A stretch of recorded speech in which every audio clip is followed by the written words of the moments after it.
Is Nine News Riverina with Vanessa O'Hanlon. Good evening. An economic shot in the arm for us all tonight. The Australian economy has avoided recession, rebounding sharply. Growth jumped over 1% higher than expected, pushed by a rise in household spending and a jump in exports. The Gordon Wood compensation case took an unusual twist today.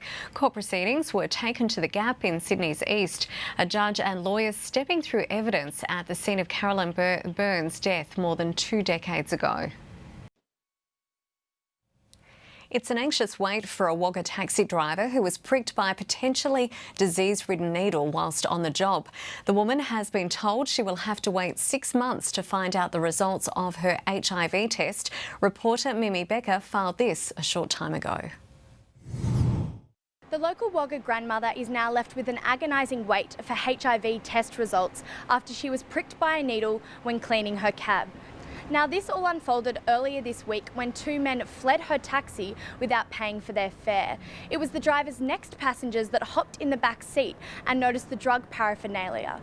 Now, she immediately wanted to clean her taxi, and this is when the 55-year-old was both pricked and scratched by 2 separate needles. The driver has had a number of medical tests and now faces a long wait for results.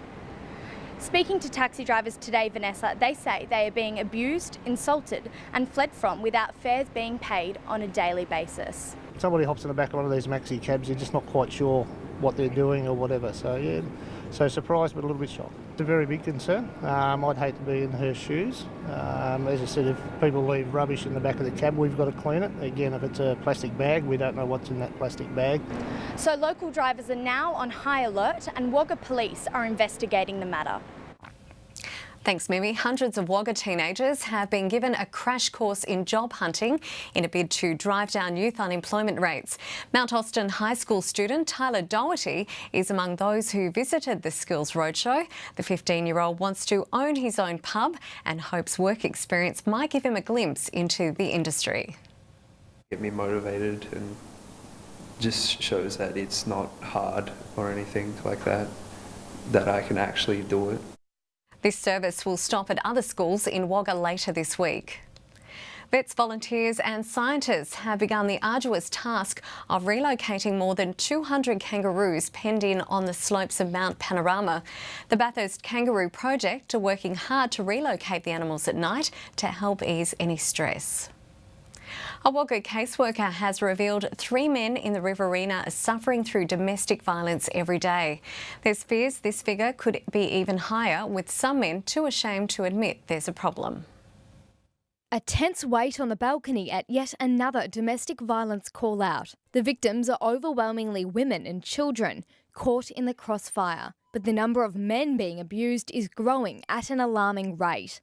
Our region's male domestic violence worker started just a month ago with an urgent list of 67 men. So by the time they come to me, they're in trouble. The Court Advocacy Service gets about 7 referrals a day from police. Around 3 of those are for men, suffering at the hands of their partners and increasingly their sons. The men that I've contacted will just go, look, I'm a man, I don't need help, I don't need counselling, I can take it, I've had worse. Mr. Jury says much of it is drug-fuelled violence, with many men ashamed to come forward. Police say male victims are often held emotional hostage by the family member and silently endure the torment with nowhere to go.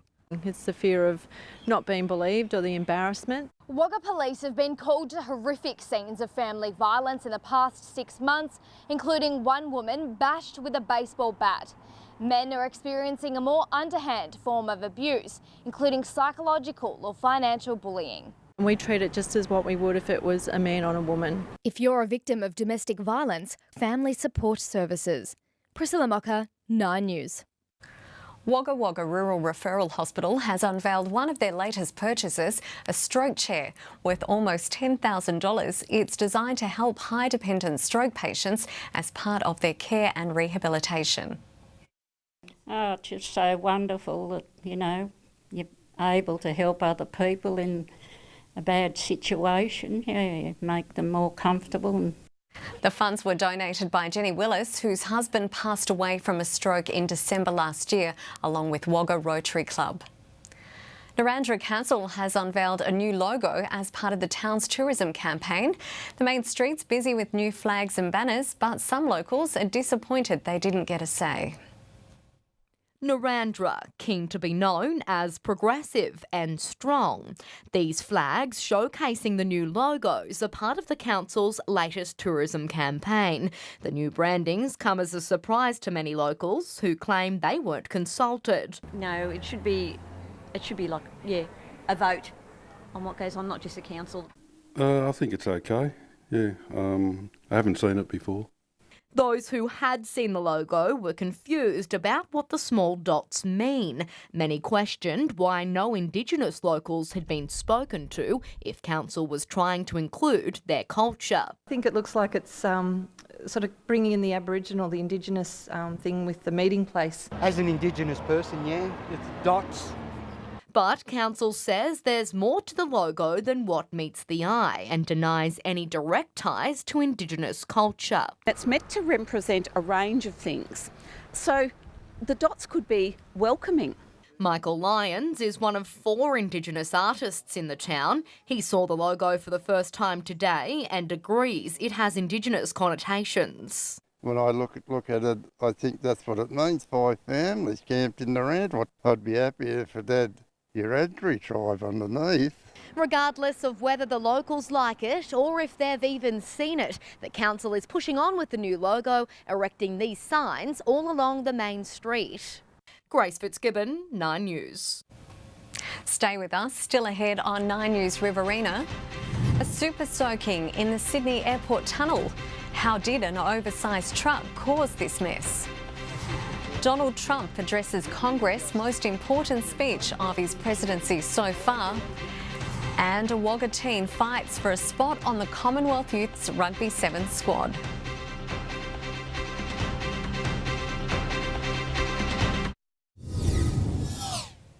Now to an unfolding emergency in Sydney where a man has been killed at a construction work site in Barangaroo. Tom Steinford is on the scene. Tom, what's happened? Look, this...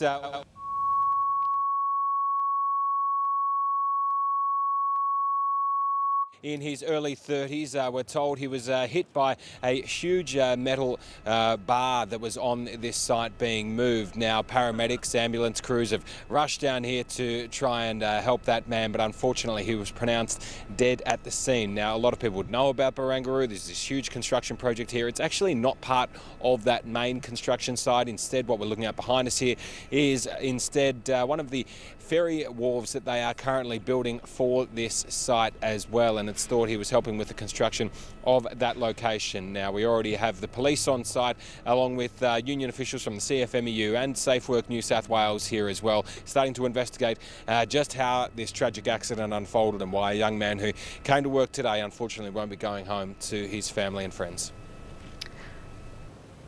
Tom Steinford at Barangaroo, thank you. Donald Trump has delivered one of his most important presidential speeches with the focus firmly on immigration. In his first address to Congress, the US president called for an immigration overhaul, adopting an Australian-style system instead. Investigators have spent a second day combing a property at Young in the southwest of New South Wales, where a man was arrested and charged with trying to help Islamic State terrorists. Charles Croucher is at the scene and filed this report on the latest developments. Ahead in the news, wait for it, the boat driver who took on a pole at high speed and failed. The US discount giant coming down under with savings of up to 60%. And red skies before dawn, the breathtaking natural wonder wowing crowds right around the world. A woman allegedly kidnapped by her boyfriend in Sydney has thrown her support behind him in a bizarre twist to the case. Elizabeth Bell appeared unhurt today, despite police claiming she'd been assaulted and bundled into a van. A New Zealand man has nearly ripped his boat in half after dramatically crashing into a pole. Karen Wisdom was on a fishing trip when his friend filmed his erratic steering from the riverbank. He appears to lose control before ploughing into the post head-on. Mr Wisdom was miraculously uninjured and later posted the video to his own Facebook page, which has now gone viral. Coming up in 9 News, a super soaking in Sydney's airport tunnel. How did an oversized truck cause this mess? Luxury brands at a bargain price. We reveal the global discount chain coming to Australia. And transforming Parramatta Stadium from a pile of rubber into a new home of sport. An oversized truck has left a wake of destruction in Sydney. The vehicle knocking the cap off a number of sprinklers in the airport tunnel. The driver was heading northbound. Crews quickly turned the water off and repairs will be done later tonight. It's a bittersweet sight for sports fans, with work now underway to tear down the Western Stand at Pertex Stadium in Parramatta. Almost 31 years to the day since opening, the old stands are being pulled down with cranes, bobcast and excavators. It means the site is almost levelled to make way for the 30,000-seat Western Sydney Stadium. Casino operator Crown is cutting back hard on expenses. Among the measures, pulling out of big-name sponsorships, a direct result of the reducing number of high rollers coming to Australia. Sydney City's light rail project has passed another milestone. A section of the CBD closed for a year is about to open to traffic again, and it's been confirmed carriages will be tested on the new tracks by the end of the year. Mike Lorigan is up next with sport, and the excitement is building. Mike, we're one day away from round one. We are. It's all firing up, Vanessa. Tonight, the Bulldogs tell us how they plan to blow away their Belmore hoodoo. And blink and you'll miss it. Did our cameras actually catch Wayne Bennett smiling?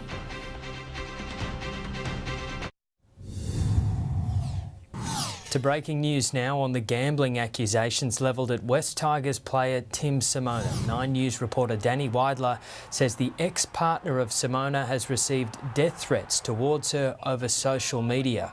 Simona is due to front the NRL on Friday about allegations he has gambled on games. Moving on now, the Bulldogs are set to unleash an entertaining brand of football in front of their home fans at Belmore on Friday. The Dogs take on the Storm, and there is one hoodoo they're determined to overcome. He's one of the most private players in rugby league, but with the skill, the pay packet and now the captaincy comes constant scrutiny. Who is Daly Cherry Evans? What makes him tick? Danny Weidler did his best to find out. Tonight, the NBL Championship is on the line in Wollongong for Game 2 of the Grand Final Series. It's do or die for the Hawks, but they have some reinforcements. James Wilson has the details. A Wagga teenager is storming in for a spot on the Commonwealth Youth's Rugby Sevens squad. 17-year-old Sophie Quirk has a famous rugby surname, but she's carving her own mark and is hoping to be on the plane to the Bahamas with the final side in July. Eyes trained on the try line, Sophie Quirk smacks the ball into place. She's been playing for less than 3 years, but the formidable attacker is quickly learning where she has an advantage. Probably my attacking game is my best strength. The 17-year-old's been named in our preliminary squad for the Commonwealth Youth Games. This is where the hard work begins, as Sophie trains with coach Seth Stoltenberg for a crack at the final team of 12. I'd like to work on my tackling and my fitness, but other than that, I think I'm pretty good. The side will head to the Youth Commonwealth Games in the Bahamas in July. It gives them that positive attitude that they can actually make it to that elite level. Her cousin is Rugby Sevens Rio gold medalist Alicia Quirk, so Sophie's hoping to build on the Riverina's strong representation in the Women's League. Batlow's Shani Wilson also shone as a centre at the Olympics with Quirk last year, as the list of local rugby legends keeps unfurling. Yeah, big shoes to fill. It lifts the standards of our women's comp, which is good. Hopefully we're expanding to 2 grades in that competition this year. Priscilla Mocker, 9 News. Organisers of the Riverina Cup have been left disappointed, saying there's been a lack of interest this year. Entries to the pre-season tournament were due to close tomorrow, but with only one club having signed up on Monday, organisers were forced to extend the cut-off. As of today, we've actually got 4 nominations in, and hopefully by the next day or so we should have 2 more. The friendly tournament is scheduled for next weekend at Henwood Park. Junior cricket clubs across the Riverina will be sporting brand new helmets for the finals this Friday, thanks to a generous donation. McDonald's and Cricket New South Wales have joined forces to supply close to 40 helmets to junior clubs in Wagga, Leeton and Temora. These brand new state-of-the-art Missouri helmets come with an expensive price tag, each piece costing around $200. It's great that we can be part of the solution to be able to provide a better, safer environment for the kids to get out there and maintain an active lifestyle, and at the same time go about in a safe manner. Cricket Riverina has welcomed the generous donation. An initiative like this will allow us to, for those kids within the clubs that maybe can't afford it, to be able to wear a helmet on a Saturday. The helmets will be shared by junior cricket clubs across the region, relieving parents of a significant financial burden, as well as keeping our young athletes safe. It's important for kids right at the very start, 10, 12 years of age, to be comfortable wearing a helmet so that when they get into the senior grades, they're used to wearing them and they're safe right through their junior cricket. And with all the bells and whistles, it's safe to say the kids will be looking forward to showing them off. These are state-of-the-art, top-of-the-line, Missouri, well-known brand, and got all the safety features. Yeah, kids will be fantastic. They grab these. Grace Fitzgibbon, 9 News. Coming up after the break, Gavin Morris has all your local weather details.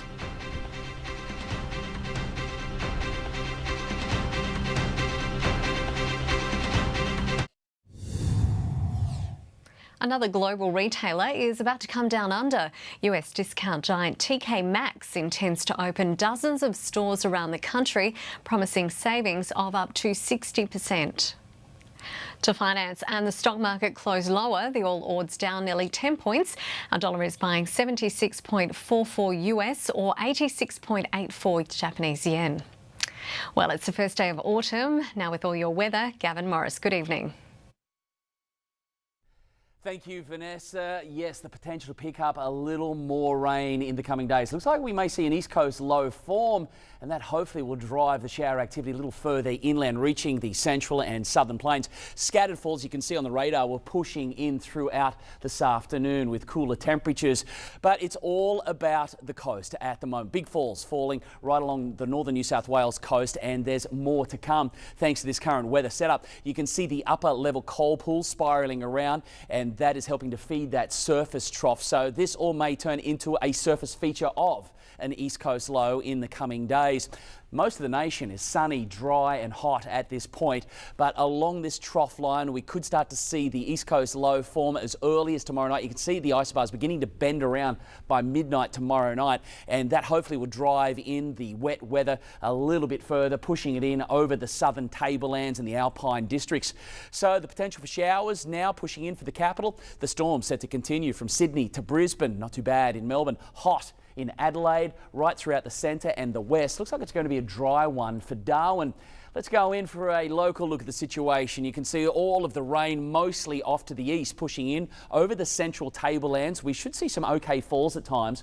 May even see a little bit of storm development throughout this part. You can see predominantly across the plains we're going to have another dry day. Just those cues pushing through. That is the moisture levels in the upper layers starting to increase, and that's really what we want. It's all thanks to these easterly winds switching around to the south tomorrow, and they may begin to gather by the time we get to the weekend due to that potential east coast low forming off to the south. But you can see it's not going to have a major effect on us. But the good news is we're seeing evaporation rates begin to come down, and that's what we need for autumn. We need to slow down the situation because the landscape has been scorched from what was a never-ending period of heat. Temperatures into the low to mid-30s yet again right throughout the west, back into the low 20s as we move east, and picking up a couple of showers, particularly near those mountain areas or the ranges. As we move to the central west plains, mostly fine yet again. You can see the shower activity is mostly going to affect the tablelands off to the east. So once we get over the elevated areas,